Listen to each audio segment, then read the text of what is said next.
ሰላም ሰላም እንዴት አላችሁልኝ? ሁሉ ሰላም የሰርዶ ቲቶሪያል ቲዩብ ቤተሰቦች መልካም።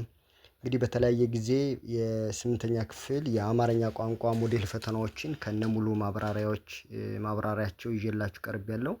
በዛሬው ዕለት ደግሞ በአዲስ አበባ ከተማ አስተዳደር ትምህርት ቢሮ የተዘጋጀውን የስምንተኛ ክፍል የአማርኛ ቋንቋ ሞዴል ፈተና የሁለተኛው ሴሚስተር ሞዴል ፈተናን ይዤላችሁ ቀርቤያለሁ።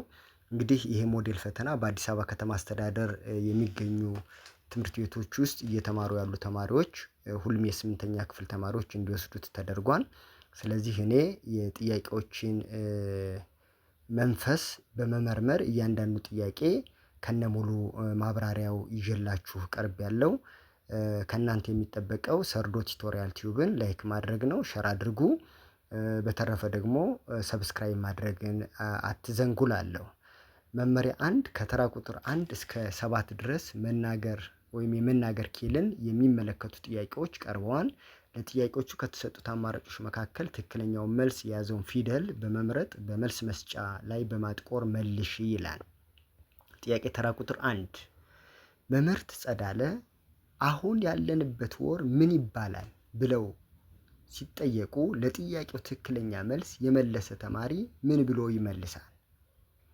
መምህርት ጸዳለ አሁን ያለንበት ወር ምን ይባላል ብለው ሲጠይቁ ለጥያቄው ትክክለኛ ምላሽ የመለሰ ተማሪ ምን ብሎ ይመልሳል? ሀ ሚያዝያ፣ ለሰኞ፣ ሐመርኋ፣ 4 ማታ። መልካም መልሱ ማን ነው? ሚያዝያ የሚል ይሆናል። ምክንያቱም የተጠየቀው ምንድነው? ወር ነው መምህርት ጸዳለ የጠየቁት። ስለዚህ የተማሪው ምላሽ ምንድነው? ወር ነው ማለት ነው። የወር ምላሽ ነው ወይንም የትኛው ወር መሆኑን ነው መግለጽ ያለበት። ስለዚህ መልሱ ማን ነው? ሀሌታ ውሃ ሚያዝያ የሚል ይሆናል። ጥያቄ ተራ ቁጥር 2 ህብረት አስፈላጊ መሆኑን በምሳሌ አነጋገር ለመግለጽ ብንፈልግ ከሚከተሉት ውስጥ የቱን እንጠቀማለን ይላል። ሀ አተርፍ በያጉዳይ፣ ለ እኔ ከሞትኩ ሰርዶ አይብቀል፣ ሐመርኋ ድር ቢያብር አንበሳ ያስር፣ ሙት መውቀስ ድንጋይ መንከስ። መልካም መልሱ ማን ነው? ሐመርኋ ድር ቢያብር አንበሳ ያስር የሚለው ይሄን የህብረትን አስፈላጊነት ወይንም ተባብሮ መስራት መልካም መሆኑን የሚገልጸው ሐመርኋ ላይ ያለው ምሳሌ አነጋገር ነው። አተርፍ በያጉዳይ የሚለው ይሄን ከንቱ ልፋትን ወይንም የሆነን ነገር አተርፋለሁ ብለን ነገር ግን የምናጎድለው ማለት ነው፣ ወይም ችግር የሚያመጣብን ነገር ማለት ነው። ሌላይ ያለው እኔ ከሞትኩ ሰርዶ አይብቀል ማለት ምንድነው? ለምሳሌ እኔ ከሞትኩ ሰርዶ አይብቀል አለች አህያ እንላለን ማለት ነው። ይሄ ማለት ነው እንግዲህ ሁሉን ነገር እኔ ልጠቀምበት፣ ከኔ በኋላ ላለው ነገር ምንም አይመለከተኝም እኔ ከተጠቀምኩ የሚል ትርጉም ያለው ነው። መላይ ደግሞ ሙት መውቀስ ድንጋይ መንከስ ማለት ምንድነው? ላለፈ ነገር መጸጸት መቻል ምንም የሚያመጣው ትርፍ የለም ከጉዳት ውጭ የሚል ነው ማለት ነው። ስለዚህ መልሱ ማን ነው? ሐመርኋ የሚል ይሆናል። ጥያቄ ተራ ቁጥር 3 ጊዜን በአግባቡ አለመጠቀም የስራ መደራረብን ስለሚያስከትል ለጭንቀት ይዳርጋል በሚለው አረፍተ ነገር ውስጥ ውጤት ብቻ መሆን የሚችለው አረፍተ ነገር የቱ ነው ይላል። ሀ ጊዜን በአግባቡ አለመጠቀም፣ ለ የስራ መደራረብ መከሰት፣ ሐመርኋ ለጭንቀት መዳረግ፣ ለና ሐመርኋ መልስ ናቸው ይላል። መልካም አሁን እንግዲህ እዚህ ጋር ጥያቄና ምንድነው ምክንያትና ውጤቱን ነው የምናየው ማለት ነው። አሁን ጊዜን በአግባቡ አለመጠቀም የሚለው ምንድነው? ይሄ ምክንያት ነው። የስራ መደራረብን ስለሚያስከትል የሚለው ደግሞ ምን ይሆናል? ውጤት ይሆናል። ነገር ግን ደግሞ ለጭንቀት ይዳርጋል የሚለው ውጤት ነው። ስለዚህ ለጭንቀት ይዳርጋል የሚለው ደግሞ አንድ ምክንያት አለው። ማን? የስራ መደራረብ የሚል ማለት ነው። ነገር ግን የተሰጠን ጥያቄ ብቻ የምትለዋን ትኩረት ማድረግ አለብን። ውጤት ብቻ መሆን የሚችለው የቱ ነው? ሐመርኋ ለጭንቀት መዳረግ የሚለው ውጤት ብቻ ነው። የስራ መደራረብ መከሰት የሚለው ግን ምንድነው? እዚህ ጋር አንደኛ ውጤትም ነው፣ ሌላ ሀሳብ ምንድነው? ምክንያትም ነው ማለት ነው። ነገር ግን ብቻ የምትል ጥያቄ በጥያቄ ውስጥ ብቻ የምትል ቃል ስላለች ለዚህ ጥያቄ መልሱ ማን ነው? ሐመርኋ የሚለው ውጤት ብቻ ወይም በውጤትነት ብቻ እየተጠቀሰው የት ነው? ሐመርኋ ያለው ማለት ነው። ለጭንቀት መዳረግ የሚለው ምንድነው? በዚህ አረፍተ ነገር ውስጥ ወይም በዚህ ሀሳብ በቀረበው ሀሳብ ውስጥ በውጤትነት ወይም በሪዛልትነት የሚመዘገብ ነው ማለት ነው። ስለዚህ መልሱ ሐመር ውሃ የሚል ይሆናል። ጥያቄ ተራ ቁጥር 4 መኮንን ቅዳሜ ዕለት ሄደ። ሁሴን በዋዜማው ሄዶ ስለነበር መኮንንና ሁሴን አልተገናኙም። ሁሴን የሄደው መቼ ነው ይላል። ሀ ሰኞ፣ ለ ዓርብ፣ ሐመር ውሃ እሁድ፣ መ ረቡዕ። መልካም መልሱ ማን ነው? ለዓርብ የሚል ይሆናል ማለት ነው። ምክንያቱም ዋዜማ ማለት ምን ማለት ነው? ዋዜማ ማለት አንድ በዓል ከመደረጉ በፊት ቀደም ብሎ ያለው ቀን ምንድን ነው ይባለው? ዋዜማ ይባላል። ስለዚህ መኮንን ቅዳሜ ዕለት ሄደ። እሺ ሁሴን መቼ ነው ሄደው? በዋዜማው ሄደ ይላል። ቅዳሜ በዓሉ ሊሆን በዋዜማው ሄደ ማለት መቼ ነው ሄደ ማለት ነው? ዓርብ ነው ሄደ ማለት ነው። ስለዚህ ሁሴን ዓርብ ስለሄደ መኮንን ደግሞ ቅዳሜ ስለሄደ ምን አላደረጉም? ሊገናኙ አልቻሉም ማለት ነው። ስለዚህ መኮንን የሄደው መቼ ነው ማለት ነው? ሁሴን የሄደው መቼ ነው? ዓርብ የሚል ይሆናል። እሺ ጥያቄ ተራ ቁጥር 5 በዕለቱ በተደረገው ውይይት ላይ የተነሳው ሐሳብ ተገቢ መሆኑን የተገለጸበት አረፍተ ነገር የቱ ነው ይላል። ሀ መነሳት የሌለበት ጉዳይ ነው። ለ ሐሳቡ የሚጣን ነገር የለውም። ሐመር ውሃ ውይይቱ አሰልች ነበር። መ እርባና ለሌለው ጉዳይ ጊዜ አጠፋው።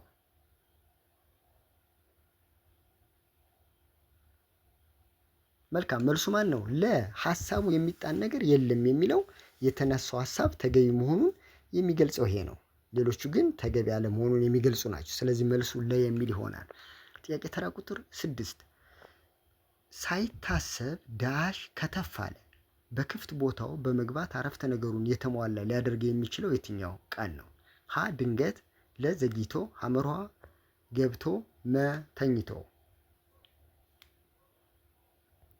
መልካም መልሱ ማን ነው? ሀሌታ ውሃ ሳይታሰብ ድንገት ከተፍ አለ የሚለው ይህንን አረፍተ ነገር በትክክለኛ የሚያሟላልን ነው። ስለዚህ መልሱ ሀሌታ ውሃ ድንገት የሚል ይሆናል።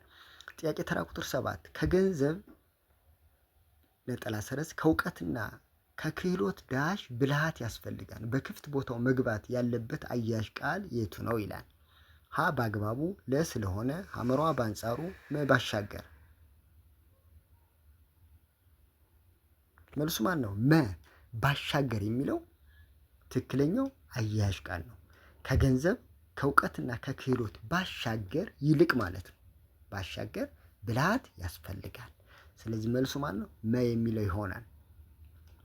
መልካም መመሪያ 2 ከተራ ቁጥር 8 እስከ 18 ድረስ ቃላትን የሚመለከቱ ጥያቄዎች ቀርበዋል። ለጥያቄዎቹ ከተሰጡት አማራጮች መካከል ትክክለኛው መልስ የያዘውን ፊደል በመምረጥ በመልስ መስጫው ላይ በማጥቆር መልሽ ወይንም መልስ ይላል።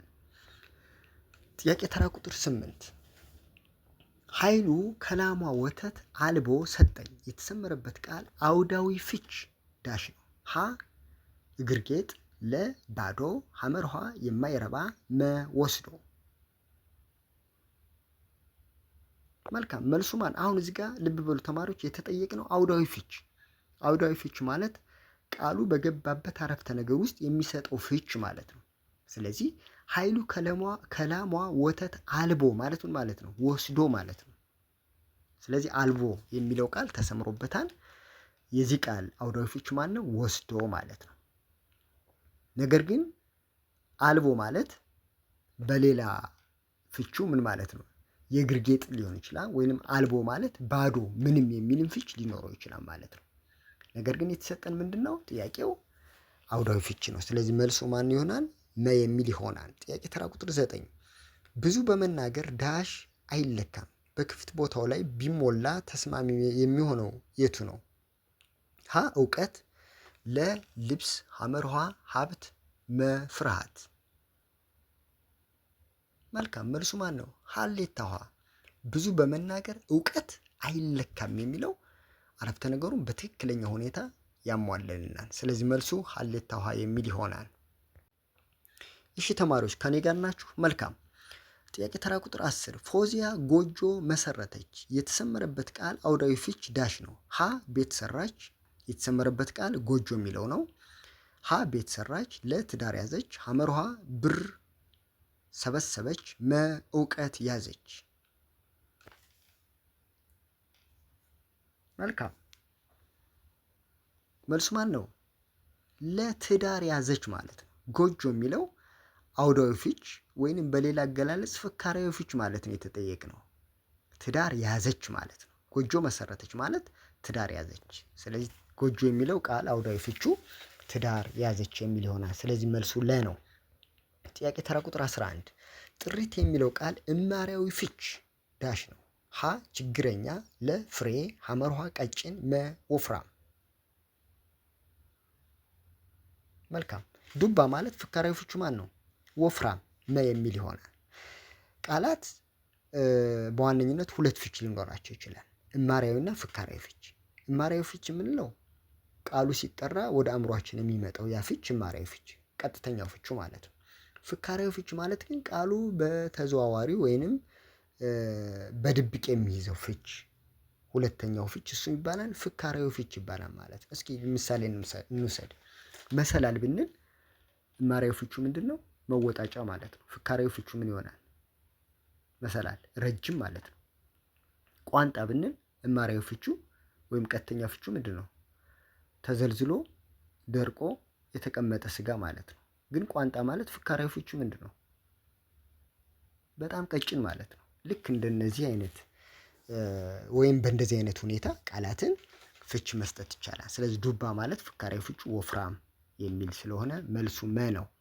ጥያቄ ተራ ቁጥር 13 ሰውየው እንጨቱን በምሳር ዳሽ በክፍት ቦታው ላይ ቢሞላ ተስማሚ የሚሆነው ቃል የቱ ነው? ሀ ፈለጠ፣ ለ አሰረ፣ ሐመርሃ ተከለ፣ መ አጠጣ። መልሱ ማን ነው? ፈለጠ። ሰውየው እንጨቱን በምሳር ምን አረገ? ፈለጠ የሚል ይሆናል። ስለዚህ መልሱ ሀሌታ ውሃ ነው።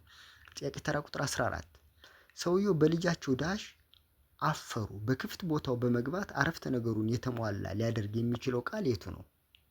ሀ ቸርነት፣ ለ ጉብዝና፣ ሐመርሃ ዋልጌነት፣ መ የዋህነት። መልሱ ማን ነው? ሐመርሃ ዋልጌነት። ምክንያቱም ሰውየው በልጃቸው አፈሩ ይላል። ሰው የሚያፍረው ልጁ ምን ሲሆነው? ዋልጌ። ዋልጌ ማለት ማለት ነው ባለጌ ማለት ነው። ባለጌ ማለት ነው። ስለዚህ መልሱ ማን ነው? ሐመርሃ የሚል ይሆናል። ጥያቄ ተራ ቁጥር 15 እኩይ ለሚለው ቃል ተመሳሳይ ፍች የሆነው የቱ ነው? እኩይ ሀ መጥፎ፣ ለ ሰናይ፣ ሐመርሃ መልካም፣ መ ጥሩ። መልካም። መልሱ ማን ነው? እኩይ ለሚለው ቃል ተመሳሳይ ፍቹ ማን ነው? መጥፎ ሀሌታ ውሃ ማለት ነው። ሰናይ መልካምና ጥሩ የእኩይ ምንድን ናቸው? ተቃራኒ ፍች ናቸው። ስለዚህ መልሱ ማን ነው? መጥፎ ሀሌታ ውሃ የሚለው ነው። ጥያቄ ተራ ቁጥር 16 ልጁ የከብቶች እረኛ ነው በሚለው አረፍተ ነገር ውስጥ የተሰመረበት ቃል ተመሳሳይ ፍች ዳሽ ነው። እረኛ የሚለው ቃል ተሰምሮበታል። ሀ ሻጭ፣ ለጠባቂ፣ ሐመርሃ ባለቤት፣ መገዢ። ጥሩ። እረኛ ማለት ምን ማለት ነው? ጠባቂ፣ ከብት ጠባቂ ማለት ነው። ስለዚህ መልሱ ማን ነው? ለ የሚል ይሆናል። 17ኛ ጥያቄ ልጅቷ ምንዱባን በመሆኗ ሰዎች ሁሉ ይረዷታል። የተሰመረበት ቃል ተቃራኒ ፍች ዳሽ ነው። ሀ ችግረኛ፣ ለ ያጣች፣ ሐመርሃ ሀብታም፣ መ የተራቆተች። መልሱ ማን ነው? ሐመርሃ ሀብታም። ምንዱባን ማለት ምን ማለት ነው? ችግረኛ፣ ያጣ፣ የተራቆተ ማለት ነው። ነገር ግን የምንዱባን ምንድን ነው የተጠየቅነው? ተቃራኒ ፍች ነው። በመሰረቱ ተማሪዎች ብዙ ጊዜ ቴክኒካል መሆን ያስፈልጋል ስንሰራ ጥያቄዎችን። ለምሳሌ እዚህ ጋር ችግረኛ፣ ያጣ፣ የተራቆተ የሚለው ተመሳሳይ ፍች ናቸው። ስለዚህ የተለየ ፍች ያለው ማን ነው? ሐመርሃ ሀብታም የሚለው። ስለዚህ መልሱ ማን ነው? ሐመርሃ ነው ማለት ነው። ምንዱባን ማለት ድሃ ማለት ነው። ያጣ፣ የገረጣ ማለት ነው።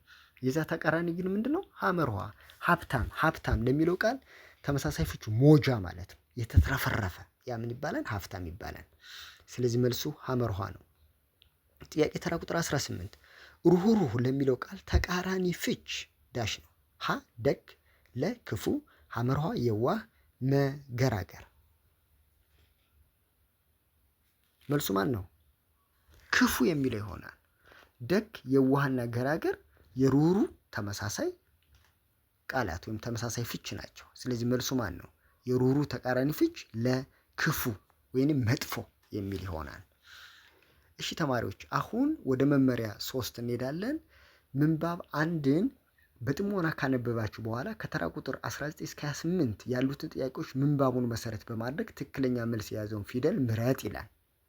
እሺ ፈጠን ብዬ ምንባቡን አነብላችኋለሁ። ምንባብ 1 አማረ ጠይም ክብ ጭንቅላቱ በዞማ ፀጉር የተሸፈነ ትልልቅ አይኖች፣ ወፍራም ቅንድቦች ያሉት፣ ወፈር ያለ ከንፈር፣ ሰፋ ብሎ የወረደ አፍንጫ፣ በፂም የተወረረ ጉንጭ ያለው ትኩስ ጎረምሳ የሆነ መልከ መልካም ሰው ነው። አረማመዱ ጅንን ያለ ሰውነቱ በስፖርት የዳበረ በመሆኑ ከሩቅ ሲታይ አስፈሪ ሲቀርቡት ደግሞ ፍቅር የሚያስይዝ ጸባይ ሸጋ ወጣት ነው። የሰፈሩ ሕፃናት በስፖርታዊ ጨዋታ ማን አማረን ወክሎ እንደሚጫወት ለመወሰን እኔ በማለት የጥላቸው መነሻ ይሆናል። ዛሬ ላይ ግን ብዙዎች ሲመኙትና ሲያነሱት የነበረው አማረ ከቅዳሜ እስከ ሰኞ አድራሻው የሚጠፋ ይጠላው ከነበረው መጠጥ ጋር የተወዳጀ በቤቱ እህል የማይቀምስ አንዳንዴም ሌሊት ላይ ተነስቶ አንቺ ጨረቃ አንቺስ ጨረቃ ድንቡል ቦቃ ስንል ከልጅነት ስናሞግስሽ የልጅነት ፍቅራችንን የለገስሽ ውብ አይደለሽ? አንቺም አታላይ ትመስኛለሽ። ያንቺን ፍርድስ አልፈልግም። በሴቶች ስም ከተጠራሽ ፍርድሽ አያሻኝም ይላል። ይህ ሆነው እርሷ ፍለጋ ሳይሆን እርሱ ተመኝቷት ደንግጦላት ሳይሆን ደንግጦላት ከሁለት ወር በፊት ካገባት ሚስቱ ዓለም ጋር ከሆነ በኋላ ነው። ዓለም በነገሩ ሁሉ ተደናግጣለች። ሁሌም ማታ ራት ሰርታ ብትጠብቀው እርሱ ወይ አይመጣም ወይ አይበላም። ዛሬ በጣም በማዘኗ ካቀረበችው ራት አጠገብ ቁጭ ብላ ታለቅሳለች። በጉንጯ ላይ የሚወርደውን እንባ መስመር እየሰራ በደረቷ ላይ በማረፉ ቁልቁል እየወረደ ልብሷ ደርሷል። ሳታስበው ለረጅም ጊዜ በዝምታ የተዋጠው ወንዳ ወንድ ድምፅ በእልህ ሲናገር በትንሿ የምግብ ክፍል ማስተጋባት ጀመረ። እናትሽ በእርግጥ ጎድተውሻል፣ እንደ እናትነታቸው አልጠቀሙሽም። ይህኔ ዓለም የእርሷና የእናቷ ምስጢር ትዝ አላት። አማረ ምንም እንዳትደብቅኝ ሲላት እኔ ከአንተ የደበቅኩት ቃል የለም ያለችው መጣባት። ጊዜ አልሰጣትም። ፍቅራችን ቁርሾ አይኑረው ስልሽ አውቀሽ መስሎኝ ያበላሸሽው። ፍቅርሽ ብርታትና ጥንካሬ ይሰጠኛል ስል ነበር የተሸነፍኩት። ብቻ ጉድ ሰራሽ አለና ከኪሱ ፎቶ አውጥቶ አይኗ ላይ እያስጠጋ ለምን ልጅሽን ደበቅሽኝ? ያንቺ የሆነ ሁሉ የኔ ነው አላልኩሽም ነበር አላት። ዓለም ህሊናዋ ከእርሷ ተሰወረባት። የእናቷና የልጇ ፎቶ ላይ አይኗን አፍጥጣ ቀረች ይላል። ምንጭ የዳንኤል ወርቁ ነው። ዳንሶስ ከሚባለው ነው የተወሰደው። በ1982 ዓመተ ምህረት ከተጻፈው ነው። እንግዲህ ተማሪዎች ቀጥታ ከምንባቡ የወጡ ጥያቄዎችን ወደ መስራት እንሄዳለን። ከሩቅ ሲታይ አስፈሪ ሲቀርቡት ደግሞ ፍቅር የሚያስይዝ ጸባይ ሸጋ የሆነው ወጣት ማን ነው ይላል። ሀ ዓለም፣ ለ አማረ፣ ሐመርኋ ልጅ፣ መ እናቷ። መልካም መልሱ ማን ነው? አንቀጽ 1 ላይ ስንሄድ እናገኘዋለን። አማረ የሚል ይሆናል። ጥያቄ ተራ ቁጥር 20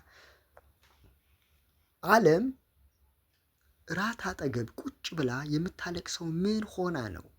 ሀ በጣም በማዘኗ፣ ለ ስለ ራባት፣ ሐመርኋ እንቅልፏ ስለመጣ፣ መ ምግቡ ስላልጠፈጣት።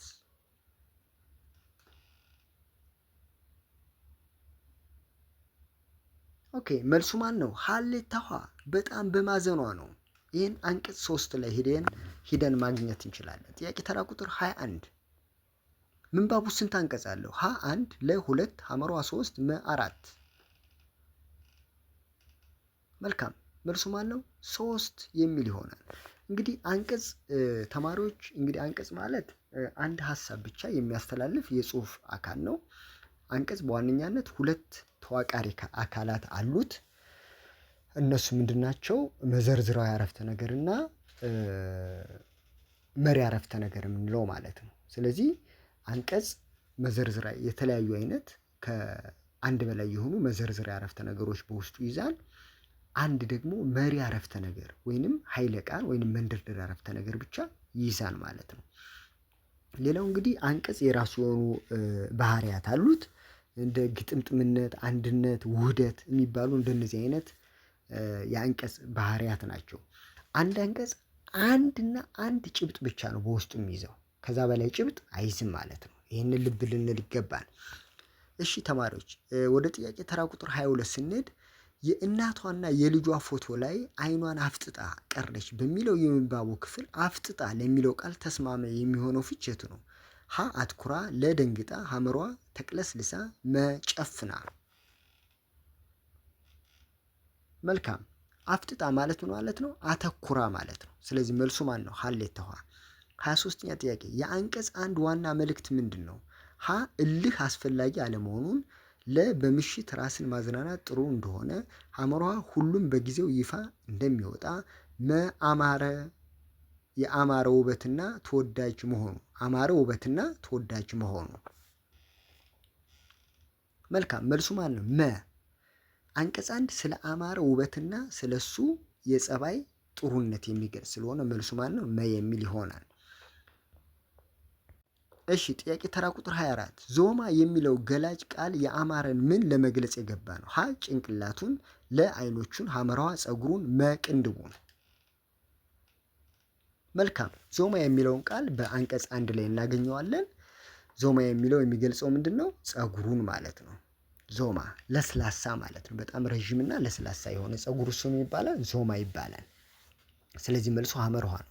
25ኛ ጥያቄ በሴቶች ስም ከተጠራሽ ፍርድሽ አያሻኝም የተባለችው ማን ናት? ሀ ሚስቱ፣ ለመሬት፣ ሐመርሃ ሐሳቡ፣ መጨረቃ። መልካም አንቀጽ 2 ላይ እናገኘዋለን። መልሱ ማን ነው? ጨረቃ የሚል ይሆናል። መጨረቃ የሚለው ይሆናል ማለት ነው። በሴቶች ስም ከተጠራሽ ፍርድሽ አያሻኝም ብሎ የሚገልጸው ቃል አለ ማለት ነው። ያ ማን ነው? ጨረቃን ነው የገለጸው። 26ኛ ጥያቄ ሚስጥር ለሚለው ቃል አውዳዊ ፍች የሚሆነው የቱ ነው? ሀ ገሃድ የወጣ፣ ለ የተደበቀ ጉዳይ፣ ሐመሯ ይፋ የሆነ፣ መ ወሬ። መልካም አንቀጽ 3 ላይ ስንሄድ እናገኘዋለን። ስለዚህ ሚስጥር ማለት ምንድን ነው? የተደበቀ ጉዳይ ማለት ነው። ስለዚህ መልሱ ለ የሚለው ይሆናል።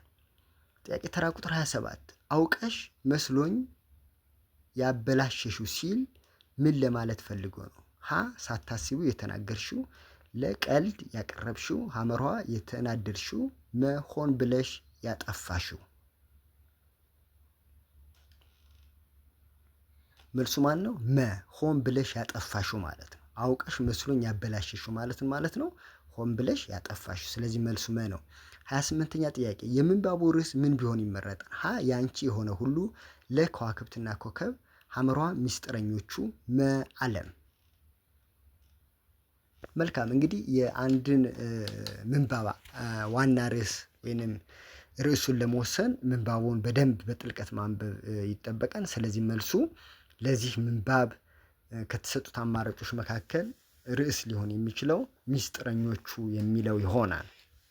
ስለዚህ መልሱ ሐመርሃ የሚለው ይሆናል። ምክንያቱም አንቀጽ 4 ላይ የተመሰረተ ነው። ስለዚህ መልሱ ሐመርሃ ነው። እሺ መመሪያ 4 ምንባብ 2 በጥሞና ካነበባችሁ በኋላ ከተራ ቁጥር 29 እስከ 34 ያሉትን ጥያቄዎች ምንባቡን መሰረት በማድረግ ትክክለኛውን መልስ ምረጥ ይላል። እሺ አንድ አጭር ምንባብ አለች። እሷን አንዴ ላንብብላችሁ። ከዕለታት አንድ ቀን እንስሶች ሁሉ ተሰባስበው ስለ ኑሯቸው መወያየት ይጀምራሉ። ተራ በተራ እየተነሱ ሰው የሚባለው ጨካኝ ፍጡር ጠላታችን እንደሆነ እያማረሩ ይናገራሉ። የሚዘዋወሩበትን ደን እየመነጠረና እየቆፈረ መኖሪያና መደበቂያ እንዳሳጣቸው፣ በወጥመድ እየያዘ እንደፈጃቸው በምሬት ይናገራሉ። በዚህ መካከል ጦጢት አንድ ሰው ከማዶ ደን ሲያቃጥል ታየዋለች። ይሄውና በእሳት ሊፈጀን ነው፣ በሉ ተነሱ ቶሎ እንሽሽ ትላለች። ሁሉም ደነገጡና ሊሸሹ ብድግ ሲሉ እንቁራሪት ብቻ እኔስ አልሸሽም፣ ደግሞ ለእሳት ነው እንዴ የምሸሸው ትላለች። እንዴት ለምንድን ነው የማትሸሸው ሲሏት እዚህ ኩሬ ውስጥ ዘልዬ እገባለሁ፣ እሳቱ የት ያገኘኛል አለች። ከዚያ ሁሉም ይተያዩና ትተዋት ይሸሻሉ። እሷም ኩሬው ውስጥ ዘላ ትገባና ትደበቃለች። እሳቱ እየተዛመተ ይመጣና በኩሬው አካባቢ ወደሚገኝ የበቆሎ ማሳ ይደርሳል። የማሳው ባለቤት በቆሎውን ከእሳቱ ለማዳን ሲል የኩሬውን ውሃ በአካፋ እየጨለፈ ወደ እሳቱ ይረጭ ጀመር። በዚህ ጊዜ እንቁራሪቷንም ከውሃው ጋር አብሮ በአካፋ ይጨልፍና ወደ እሳቱ ይወረውራታል። ከዚያም በእሳቱ ክፉኛ ተቃጥላ ኩምትርትር ብላ ሞተች ይባላል። ምንጭ ሐዲስ ዓለማየሁ ነው። ተረት ተረት 1991 ዓመተ ምህረት የተጻፈ ነው። እሺ ወደ ጥያቄ ተራ ቁጥር 29 እንሄዳለን። እኔስ አልሸሽም፣ ደግሞ ለእሳት ነው እንዴ የምሸሸው ያለው ማን ነው ይላል። ሀ ጦጣ፣ ለእንቁራሪት፣ ሐመሯ ባለ ማሳው ሰውዬ፣ እንስሳቶቹ። መልሱ ማን ነው? ለእንቁራሪት እንቁራሪት ናት እኔስ አልሸሽም ያለች። ጥያቄ ተራ ቁጥር 30 የምንባቡ ዋና መልእክት ምንድን ነው? ሀ የትዕቢት መጨረሻው ውርደት ነው። ለእንስሳት መዋየት የለባቸውም። ሐመሯ በእሳት መጫወት አለበት። እንቁራሪት የምትኖረው ኩሬ ውስጥ ነው። መልካም። የዚህ ምንባብ ዋና ጭብጥ ምንድን ነው? ሀ የትዕቢት መጨረሻው ውርደት ነው የሚል ይሆናል። ስለዚህ መልሱ ማን ነው? ሀሌታ ውሃ።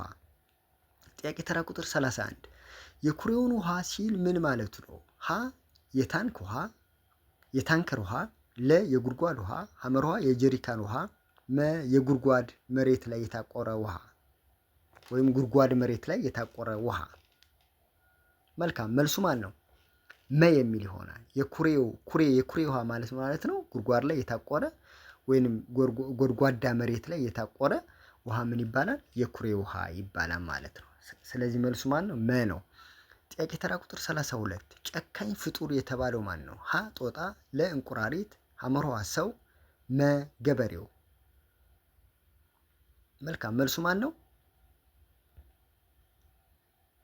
ሰው የሚለው ይሆናል። ሰው የሚለው ይሆናል። እሺ ጥያቄ ተራ ቁጥር 33 ጨለፈ ለሚለው ቃል አውዳዊ ፍች የሚሆነው የቱ ነው? ጨለፈ ሀ ሰፈረ፣ ለ ቀዳ፣ ሐመር ውሃ ቀማኛ፣ መለካ። መልሱ ማን ነው? ለቀዳ የሚል ይሆናል። ጨለፈ ማለት ነው ቀዳ ማለት ነው። ጨለፈ ማለት ቀዳ የሚል ይሆናል። እሺ ጥያቄ ተራ ቁጥር 34 የምንባቡ ርዕስ ምን ቢሆን ይመረጣል? ሀ ትዕቢተኛው እንቁራሪት፣ ለ እሳት አደጋ፣ ሐመር ውሃ እመጦጣ፣ ገበሬው። መልካም መልሱ ማን ነው? ሀ ትዕቢተኛው እንቁራሪት የሚለው ትክክለኛው መልስ ይሆናል። እሺ ተማሪዎች አሁን ወደ መመሪያ 5 እንሄዳለን። ከጥያቄ ተራ ቁጥር 35 እስከ 48 ድረስ የጽህፈት ኪልን የሚመለከቱ ጥያቄዎች ቀርበዋል። ለጥያቄዎች ከተሰጡት አማራጮች መካከል ትክክለኛውን መልስ የያዘውን ፊደል ምረጡ፣ በመምረጥ አጥቁር ይላል። እሺ ከባህላዊና ከዘመናዊ መጓጓዣ የትኛው ይሻላል? ሁለቱም እንደየሁኔታው አንዱ ከአንዱ የሚበልጥበት ጊዜ አለ። የተስተካከለ መንገድ በሌለበት፣ የቤንዚንና ናፍጣ ማደያ ባልተተከለበት በገጠራማ አካባቢ ባህላዊ መጓጓዣ ይመረጣል። የተስተካከለ መንገድ፣ የቤንዚንና ናፍጣ ማደያ ባለበት በከተማ አካባቢ ደግሞ ዘመናዊ መጓጓዣ የተሻለ ነው። ነገር ግን በጥቅሉ ካየነው ዘመናዊ መጓጓዣ ከባህላዊ የተሻለና ምቹ ነው ይላል። 35ኛ ጥያቄ ከላይ የቀረበው አንቀጽ በየትኛው የድርሰት አይነት ተጽፏል? ሀ በገላጭ፣ ለ በስዕላዊ፣ ሐመር ውሃ በተራኪ፣ መ በአመዛዛኝ።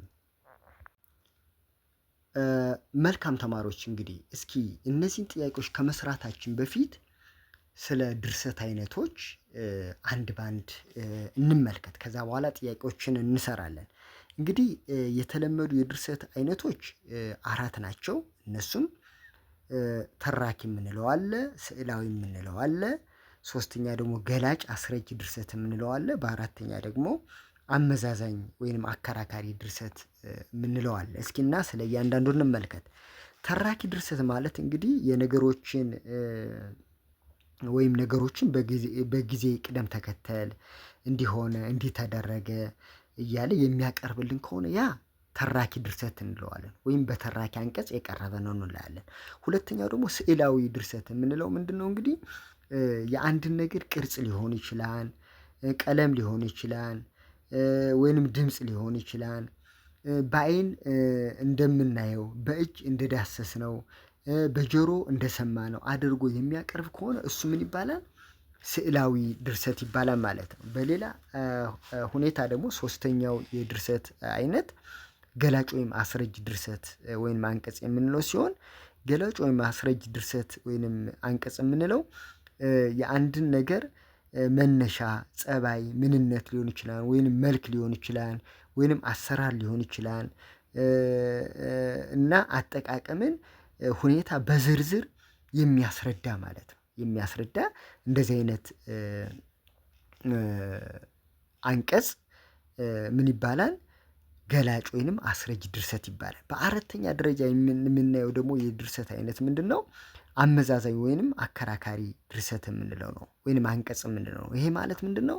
ሁለት ወይም ከዛ በላይ የሆኑ ተቃራኒ ሀሳቦችን በማመዛዘን ወይንም በማወዳደር የትኛው ከየትኛው ይሻላል ይበልጣል እያለ የሚያቀርብልን ከሆነ ያ አመዛዛኝ ድርሰት ወይንም አከራካሪ ድርሰት ወይንም አንቀጽ እንለዋለን።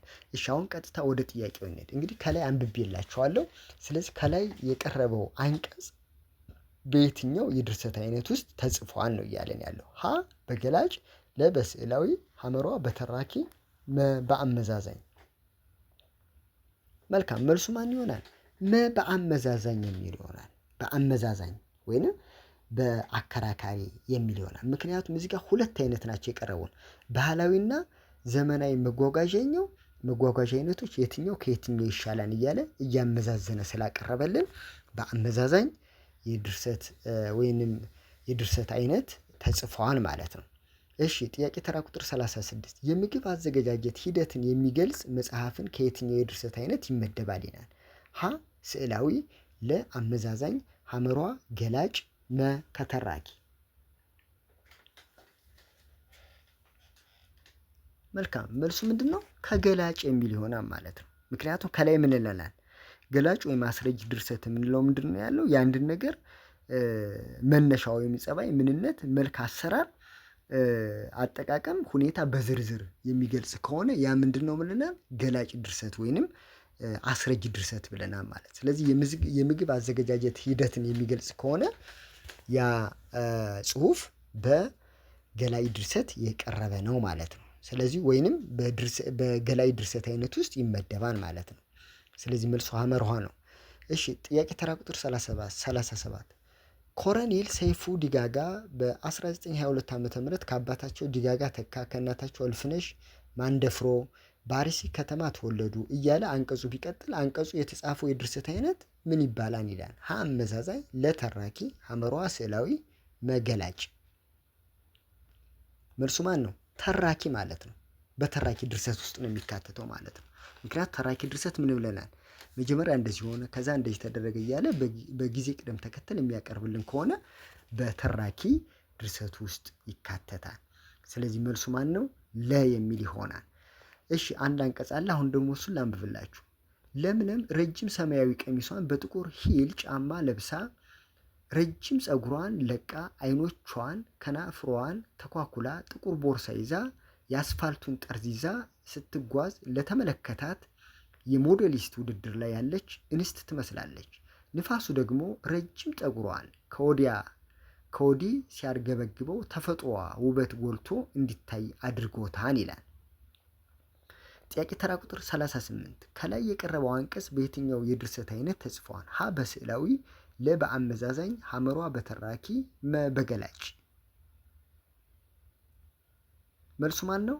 ሀ በስዕላዊ የሚል ይሆናል። ምክንያቱም ስዕላዊ ድርሰት ልክ በአይናችን እንድናይ፣ በጆሮአችን እንድንሰማ፣ በእጃችን እንድንዳሰስ አድርጎ ምስል ከሳች ቃላትን ተጠቅሞ የሚያቀርብ ከሆነ ያ ምንድነው? የድርሰት አይነቱ ምንድነው? ስዕላዊ ነው። ለምሳሌ እንመልከት። ለምለም ረጅም ሰማያዊ ቀሚሷን ይላል። በአይናችን የምናየው ነገር አለ። በጥቁር ሂል ጫማዋ አሁን የጫማው አይነት ጥቁር ነው፣ ሂል ነው፣ ከፍ ያለ ነው። ረጅም ፀጉሯ በጣም ረጅም መሆኑን እናያለን። በአይናችን እንድናይ ያደርጋል ማለት ነው። አይኗቿንና ከንፈሯን ተኳኩላ ይላል። ጥቁር ቦርሳ ይዛ፣ አሁን የያዘችው የቦርሳ አይነት ጥቁር ነው። ስለዚህ በአይናችን እንድናይ የሚያደርግ ስለሆነ ይሄ በስዕላዊ ድርሰት የቀረበ ነው።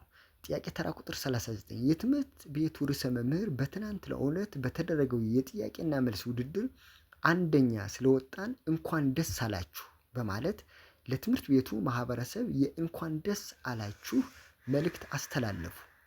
ጽሑፉ ውስጥ ከቀረቡት አረፍተ ነገሮች ውስጥ በትናንትናው ዕለት በተደረገው የጥያቄና መልስ ውድድር አንደኛ ስለወጣን እንኳን ደስ አላችሁ የሚለው አረፍተ ነገር በየትኛው ስርዓተ ነጥብ ውስጥ ይገባን ይላል።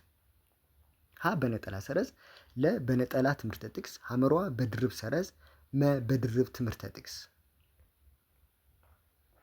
መልካም መልሱ ማን ነው? መ በድርብ ትምህርተ ጥቅስ። ምክንያቱም የትምህርት ቤቱ ርዕሰ መምህር በትናንትናው ዕለት ሎክ እዚህ ጋር ተመልከቱ። እንግዲህ በትናንትናው ዕለት በተደረገው የጥያቄና መልስ ውድድር አንደኛ ስለወጣን እንኳን ደስ አላችሁ። አሁን ይሄ የማን ነው?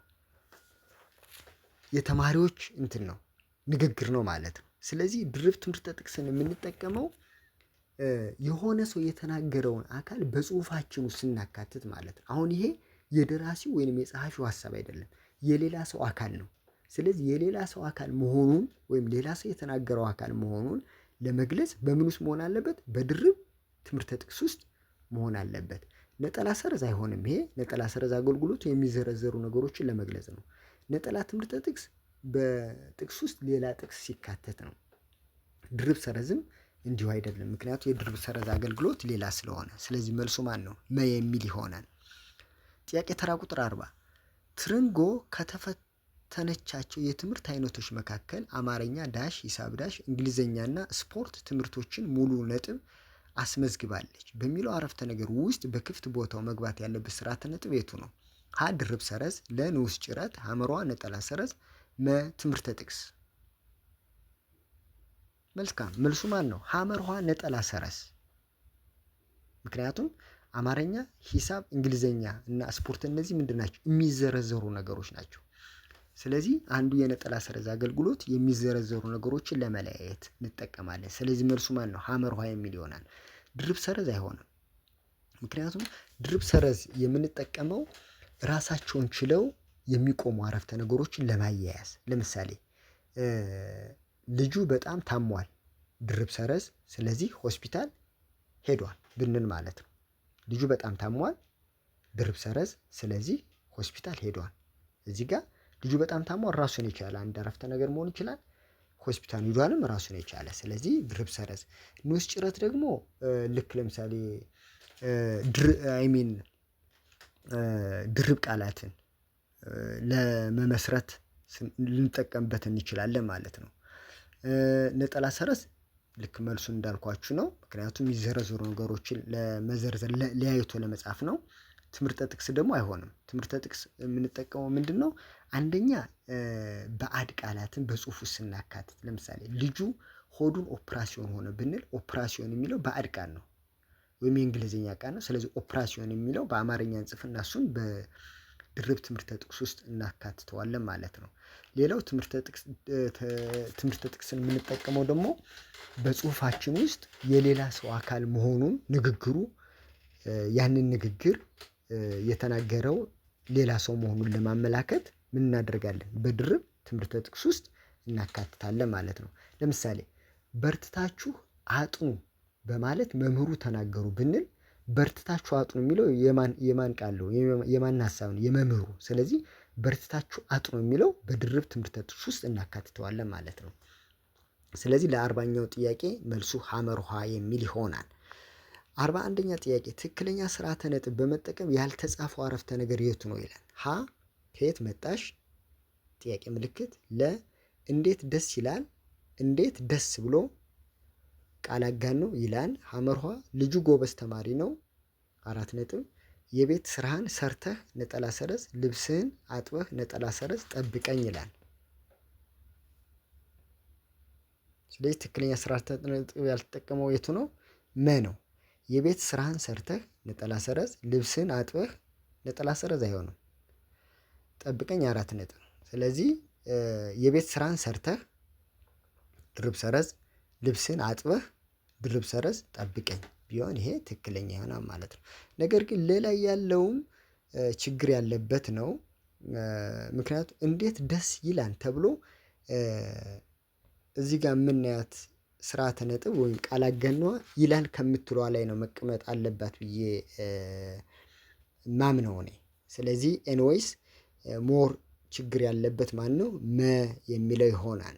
42ኛ ጥያቄ ገንዘብ ያለ እውቀት ዋጋ የለውም እንዲሁም ትህትና ያለ ተግባር ባዶ ነው በሚለው አረፍተ ነገር ውስጥ መሸጋገሪያ ቃል በመሆን ያገለገሉት የትኞቹ ናቸው ይላል። ሀ ያለ እውቀት፣ ለ ዋጋ የለውም፣ ሐመሯ እንዲሁም፣ መ ያለ ተግባር። መልሱ ማን ነው? ሐመርኋ እንዲሁም ማለት ነው። መሸጋገሪያ ወይም አያያዡ ቃል ማን ነው? እንዲሁም የሚል ይሆናል። 43ኛ ጥያቄ ልጁ በመጀመሪያ ሀሳቡን ገለጸ ዳሽ ሀሳቡን በተግባር በማከናወን አሳየ። በክፍት ቦታው ላይ መጠቀም የምንችለው መሸጋገሪያ ሀረግ የቱ ነው ይላል። ሀ ባሻገር፣ ለ ከዚያ፣ ሐመርኋ በተቃራኒው፣ መ እንግዲያው።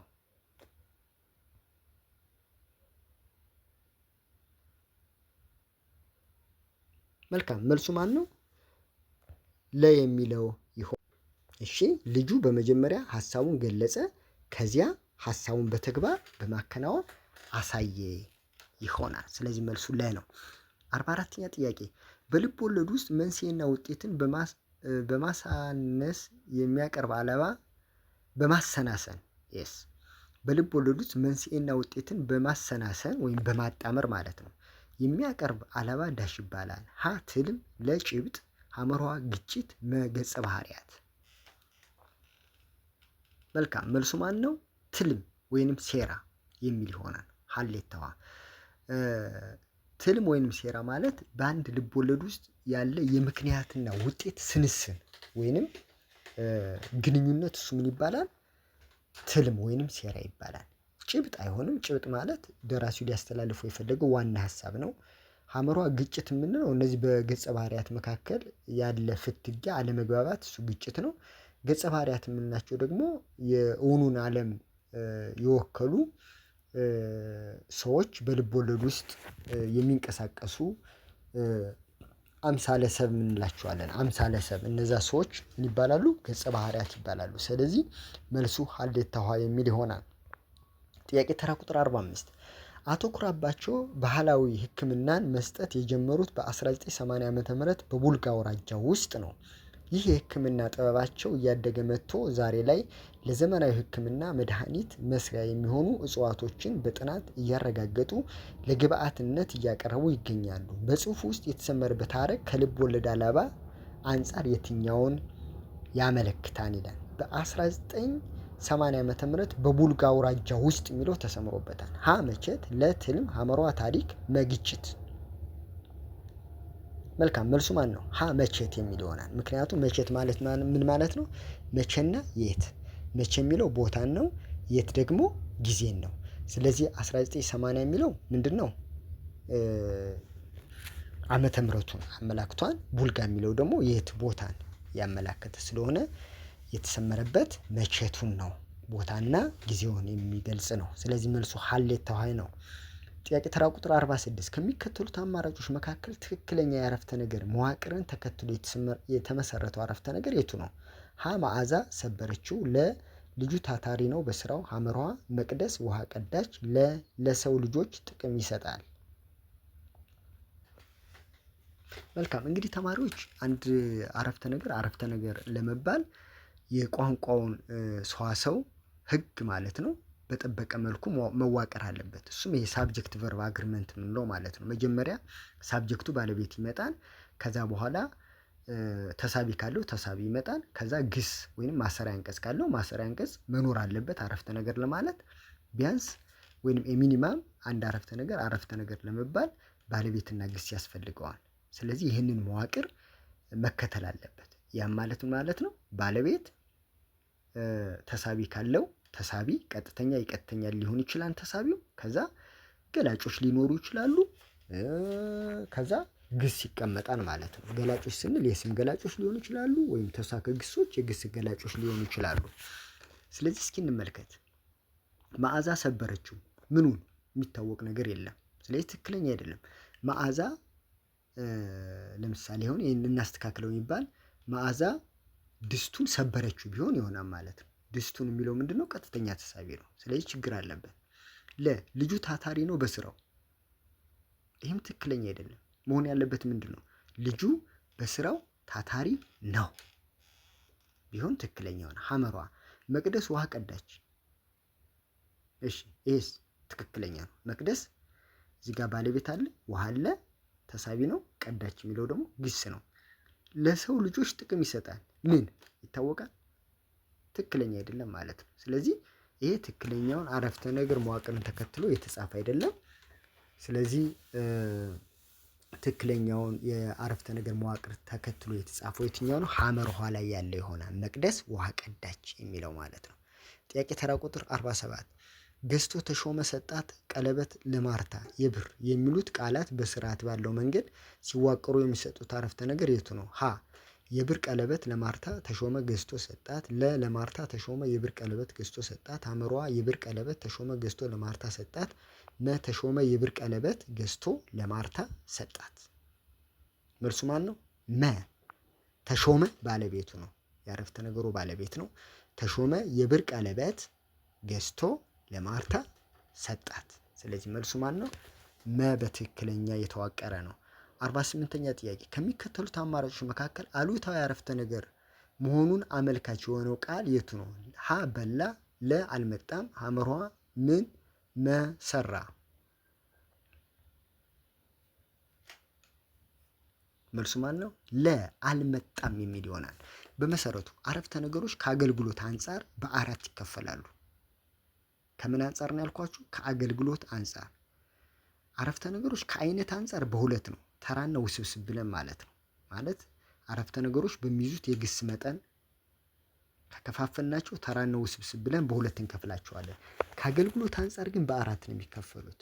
ጥያቄያዊ አንድ፣ ትእዛዛዊ የምንላቸዋለን ሁለት፣ አጋናኝ ሶስተኛው ነው፣ ሀተታዊ አራተኛው ነው። ሀተታዊ ደግሞ በሁለት ይከፈላል፣ አሉታና አዎንታ የምንለው ማለት ነው። አሉታዊ አረፍተ ነገሮች የሚመሰረቱት ወይንም ቃሉ አልና ም የሚል አል የሚል ቅድመ ግንድ ቅጥያና ም የምት ደግሞ ድህረ ግንድ ቅጥያ ምዕላድ ካለው እሱ አሉታ ማለት ነው። አሉታዊነትን የሚያመላክት ለምሳሌ ልጁ አልመጣም፣ ተማሪዎቹ አልተኙም ብንል እነዚህ በአሉታ መልክ ነው ማለት ነው። ስለዚህ ወደ ጥያቄው ስንመለከት ወይንም ስንመለስ 48ኛው ጥያቄ በአሉታ መልክ የቀረበው የቱ ነው? ላይ ያለው ማለት ነው። አልመጣም የሚለው በአሉታ መልክ የቀረበ ነው። መልካም ተማሪዎች ከኔ ጋር ናችሁ? በጣም ጥሩ። መመሪያ 6 ከተራ ቁጥር 49 እስከ 60 ድረስ ሰዋሰውን የሚመለከቱ ጥያቄዎች ቀርበዋል። ለጥያቄዎቹ ከተሰጡት አማራጮች መካከል ትክክለኛው መልስ የያዘውን ፊደል በመምረጥ በመልስ መስጫ ላይ በማጥቆር መልሽ ወይም መልስ ይላል። ተማሪዎች እንግዲህ ልብ አድርጉ፣ ስታጠቁሩ ጥንቃቄ ማድረግ አለባችሁ። አንድ ጥያቄን ከዘለላችሁ ነገሮች ሁሉ እየተምታቱ ይሄዳሉ። ስለዚህ ስናጠቁር ጥንቃቄ ማድረግ አለብን። ምንም ይሁን ምንም ሞክረነው ማለፍ ነው ያለብን። አጥቁረነው እንሄድና በኋላ ችግር ካለበት ተመልሰን መተን ደግሞ ጥያቄውን መስራት አለብን እንጂ ምንም አይነት ጥያቄ እንዳትዘሉ። እሺ ይህን ያህል ካልኳችሁ ወደ ጥያቄ 49 እንሄዳለን። ተባረክ ጺሙን እየላጨ ነው በሚለው አረፍተ ነገር ውስጥ የአሁን ጊዜ አመልካች የሆነው ቃል የቱ ነው? ሀ ተባረክ፣ ለ እየላጨ፣ ሐመርዋ ጺሙን፣ መ ነው። ጥሩ እንግዲህ ተማሪዎች ጊዜ በሶስት ይከፈላል። በዋነኝነት የአሁን ጊዜ፣ የትንቢት ጊዜ ወይም የወደፊት ጊዜ እና ሶስተኛው ደግሞ የኃላፊ ጊዜ ብለን ማለት ነው። የኃላፊ ጊዜ ደግሞ በሁለት እንከፍለዋለን፣ የቅርብ ኃላፊና የሩቅ ኃላፊ ብለን ማለት ነው። እስኪ እያንዳንዳቸውን እንመልከት።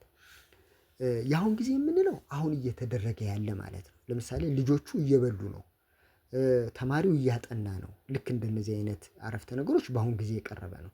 የትንቢት ጊዜ ወይም የወደፊት ጊዜ ስንመለከት ደግሞ ዝናብ ይዘንባል፣ ልጁ ነገ ይመጣል።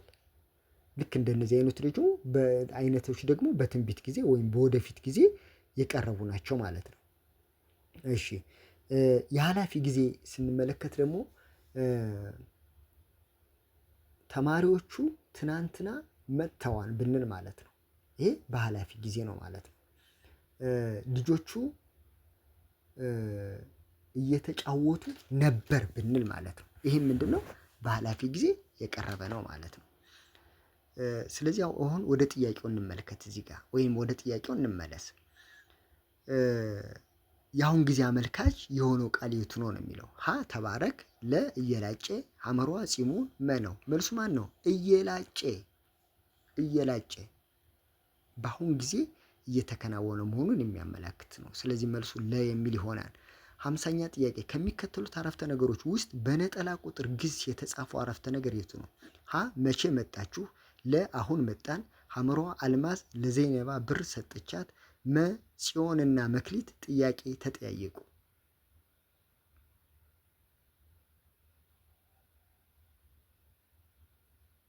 መልሱ ማን ነው? ሐመርኋ የሚል ይሆናል። በነጠላ ቁጥር ግስ የተጻፈው መቼ መጣችሁ፣ መጣችሁ ነው የሚለው እዚህ ጋር ብዙ ነው።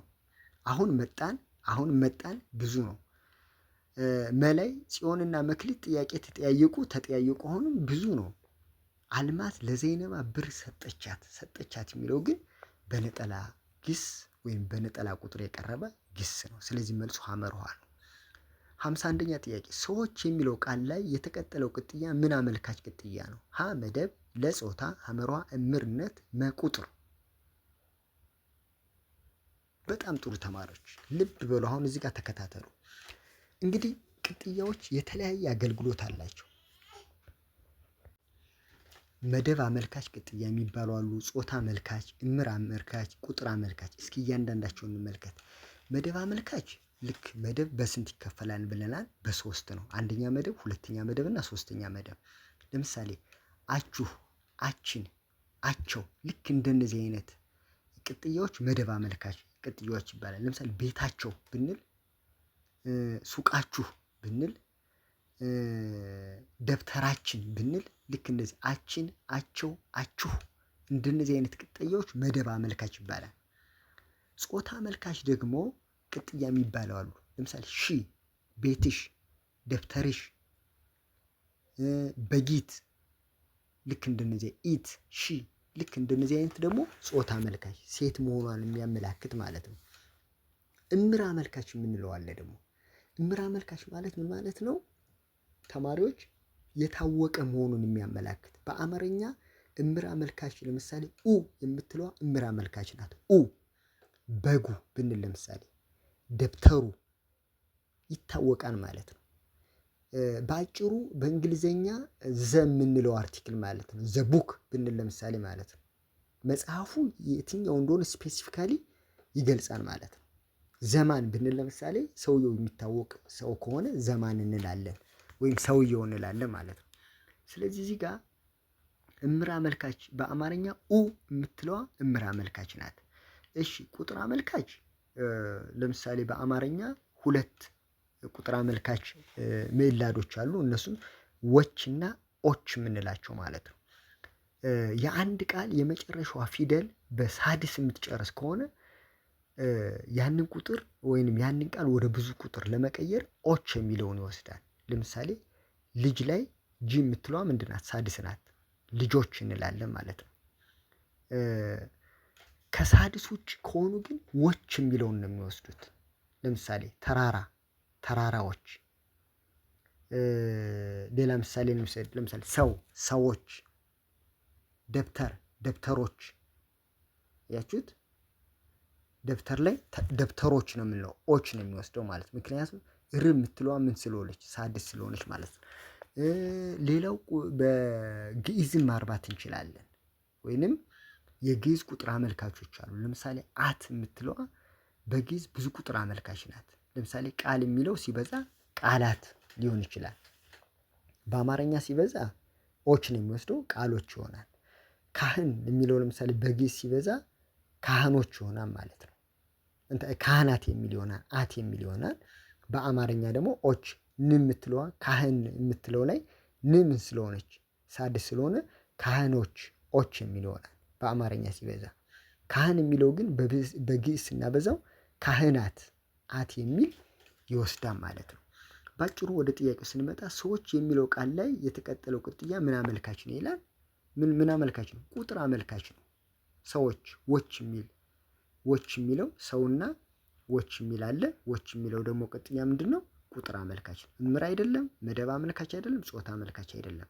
እሺ ጥያቄ ተራ ቁጥር 52 ገበሬው ምርቱን ሰበሰበ። የተሰመረበት ሀረግ ከየትኛው የሀረግ አይነት ይመደባል? ሀ ከስማዊ፣ ለ ከመስተዋድዳዊ፣ ሐመርሃ ከግሳዊ፣ መ ከተውሳከ ግሳዊ ሀረግ። በጣም ጥሩ ተማሪዎች፣ አሁንም ሀረግን በተመለከተ የተወሰነ ነገር ልበላችሁ። እንግዲህ የቃል ክፍሎች በአማርኛ ወይም በዘመናዊ አማርኛ የቃል ክፍሎች በ5 ነው የሚከፈሉ ብለናል። ስለዚህ የሀረግ አይነቶችም ስንት ናቸው? በአማርኛ በ5 ይከፈላሉ። ስማዊ ሀረግ አለ፣ ግሳዊ ሀረግ አለ፣ ተውሳከ ግሳዊ ሀረግ አለ፣ ቅጽላዊ ሀረግ አለ፣ እንዲሁም መስተዋድዳዊ ሀረግ አለ። እንግዲህ ስማዊ ሀረግ ስንል ናውን ፍሬዝ ማለት ነው በእንግሊዝኛ። ግሳዊ ሀረግ ስንል ቨርብ ፍሬዝ የምንለው ነው። ቅጽላዊ ሀረግ አጀክቲቭ ፍሬዝ ነው። ተውሳከ ግሳዊ ሀረግ አድቨርቢያል ፍሬዝ የምንለው ማለት ነው። መስተዋድዳዊ ሀረግ ፕሪፖዚሽናል ፍሬዝ የምንላቸው ማለት ነው። ስለዚህ የሀረግ አይነቱን ለማወቅ በሀረጉ በቀኝ በኩል ያለው ቃል የሚመደብበትን የቃል ክፍል ያ ቃል የተጠቀሰው ወይም የቀረበው የሚመደብበትን የቃል ክፍል ካወቅ ነው የሀረግ አይነቱን ማወቅ በጣም ቀላል ነው። ለምሳሌ በአንድ ሀረግ ውስጥ ወይንም የአንድ ሀረግ በቀኝ በኩል ያለው ቃል በስም ውስጥ የሚካተት ከሆነ ስማዊ ሀረግ ይሆናል።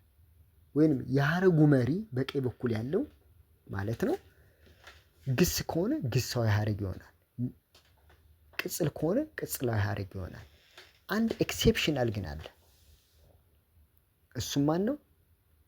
መስተዋድዳዊ ሀረግ የምንለው ማለት ነው። የሌሎች የሀረግ አይነቶች መሪያቸው በቀኝ በኩል ነው የሚገኘው ማለት የስማዊ ሀረግ፣ የግሳዊ ሀረግ፣ የተውሳከ ግሳዊ ሀረግ እና የቅጽላዊ ሀረግ መሪያቸው በቀኝ በኩል ነው ያለው። የመስተዋድዳዊ ሀረግ ግን በቀኝና በግራ ሊመጣ ይችላል ወይንም በግራ ብቻም ሊሆን ይችላል ማለት ነው። ስለዚህ መስተዋድዳዊ ሀረግ ከሌሎች የሀረግ አይነቶች በአመሰራረቱ የተለየ ነው። ምክንያቱም መሪው በየት ሊመጣ ይችላል? በግራ ብቻ ሊሆን ይችላል። እስኪ ምሳሌ እንጥቀስ። ከቤት ብንል ለምሳሌ ከምትለዋ ምንድን ናት? መስተዋድድ ማለት ነው። ስለዚህ መስተዋድዳዊ ሀረግ ነው። ከቤቱ በላይ ብንል ግን ይሄም መስተዋድዳዊ ሀረግ ነው። ከምንድን ነው? መስተዋድድ ነው። በላይ የሚለው ምንድን ነው? መስተዋድድ ነው። ስለዚህ በግራና በቀኝ መጥቷል ማለት ነው። እሺ አሁን ወደ ጥያቄው እንሂድ። ገበሬው ምርቱን ሰበሰበ ይላል። አሁን ምርቱን ሰበሰበ የሚለው ተሰምሮበታል። ምርቱን ተሰበሰበ የሚለው ቃል ቀኝ መሪው ምንድን ነው? ወይም ቀኝ መሪው ቃል የትኛው ነው? ምርቱን ነው ሰበሰበ የሚለው ነው? ያ ሰበሰበ የሚለው ነው። በቀኝ በኩል የሚገኘው ማን ነው? ሰበሰበ። ሰበሰበ የሚለው ደግሞ የቃል ክፍሉ ምንድን ነው? ግስ ነው። ስለዚህ ምርቱን ሰበሰበ የሚለው ምን አይነት ሀረግ ነው? ግሳዊ ሀረግ ማለት ነው። ስለዚህ መልሱ ማን ነው? ሐመሮሃ የሚል ይሆናል። ግሳዊ ሀረግ ነው። እስኪ ምሳሌ እንውሰድ። የጎጃም ጠላ ብንል ለምሳሌ ጠላ የሚለው ምንድን ነው? ስም ነው። ስለዚህ ምንድን ነው? ስማዊ ሀረግ ነው። የወሎ ማር ብንል ለምሳሌ ማር ምንድን ነው? ስም ነው። ስለዚህ ምን አይነት ሀረግ ነው? ስማዊ ሀረግ ነው። በጣም ክፉኛ ብንል ክፉኛ የሚለው ምንድን ነው? ተውሳከ ግስ ነው። ስለዚህ ምን አይነት ሀረግ ነው? ተውሳከ ግሳዊ ሀረግ ነው። ትልቁ ገበሬ ብንል ለምሳሌ ወይም ትልቁ መኪና ብንል መኪና ምንድን ነው? ስም ነው። ስለዚህ ትልቁ መኪና የሚለው ምን አይነት ነው? ምን አይነት ሀረግ ነው? ስማዊ ሀረግ ነው። እስኪ በቅጽላዊ ሀረግ ልስጣችሁ። ለምሳሌ በጣም ቀጭን ብንል ቀጭን የሚለው ምንድን ነው? ቅጽል ነው። ስለዚህ በጣም ቀጭን የሚለው ምን አይነት ሀረግ ነው? ቅጽላዊ ሀረግ ነው ማለት ነው። ስለ ሀረግ አይነቶች ከዚህ ቪዲዮ መጨረሻ ላይ በሀሳብ መስጫ ሳጥኑ ላይ ተንትኜ ከነ ምሳሌው የማቀርብላችሁ ወይም በጽሁፍ የማስቀምጥላችሁ ስለሆነ እዛ ጋር ሄዳችሁ ማየት ትችላላችሁ። ባጭሩ ምርቱን ሰበሰበ የሚለው 52ኛ ጥያቄው ምን አይነት ሐረግ ነው? ግሳዊ ሐረግ ነው። ጥያቄ ተራ ቁጥር 53 ከሚከተሉት አረፍተ ነገሮች መካከል ተገብሮ ግስን የያዘው አረፍተ ነገር የቱ ነው? ሀ ወረቀቱ በልጁ ተቀደደ፣ ለ ሀጂ ልብስ አጠበ፣ ሐመሯ የተረት አባት እወዳለሁ፣ መ ልጁ ነገረኛ ነው። መልካም እንግዲህ ግሶችን ተገብሮና ገቢር ግስ ብለን መግለጽ እንችላለን። ገቢር ግስ ማለት ድርጊት አድራጊ ወይም ፈጻሚ ሲሆን እሱ ገቢር ግስ ይባላል። ተገብሮ ግስ የምንለው ግን መደረግና አለመደረግን የማይገልጽ ግስ ተ የምትል ምን የሚወስድ ቅጥያ የሚወስድ ማለት ነው። ለምሳሌ ወረቀቱ በልጁ ተቀደደ። ይሄ ምንድን ነው? በተገብሮ ግስ የቀረበ ነው። ስለዚህ መልሱ ማን ነው?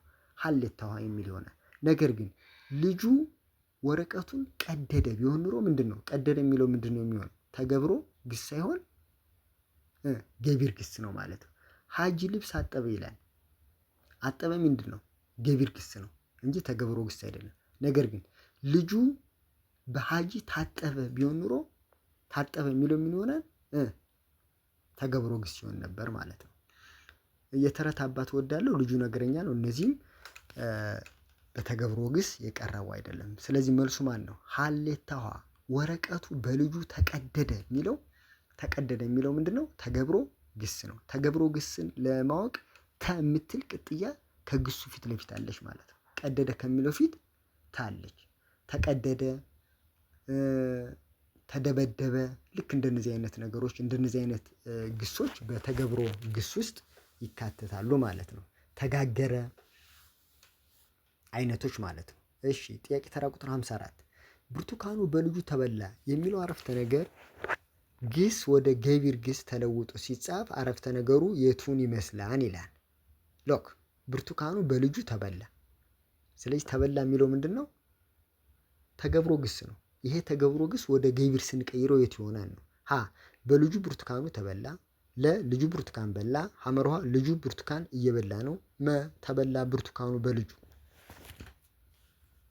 መልሱ ማን ነው የሚሆነው? ለ ልጁ ብርቱካን በላ የሚል ይሆናል ማለት ነው። ልጁ ብርቱካን በላ። ስለዚህ ተበላ የሚለው ተገብሮ ግስ ነው። በላ የሚለው ግን ምንድን ነው? ገቢር ግስ ነው ማለት ነው። ባጭሩ በልጁ ብርቱካኑ ተበላ የሚለው ላይ ብርቱካኑ የሚለው ምንድን ነው? የአረፍተ ነገሩ ምንድን ነው? ተሳቢ ነው ማለት ነው። ስለዚህ ብርቱካን ልጁ ብርቱካን በላ ብለን ወደ ገቢር ግስ መለወጥ እንችላለን። ስለዚህ መልሱ ማን ነው? ለ የሚል ይሆናል። 55ኛ ጥያቄ ህይወት ዳሽ መሀረብ ናት እንዳትቆሽብህ በአግባቡ ያዛት።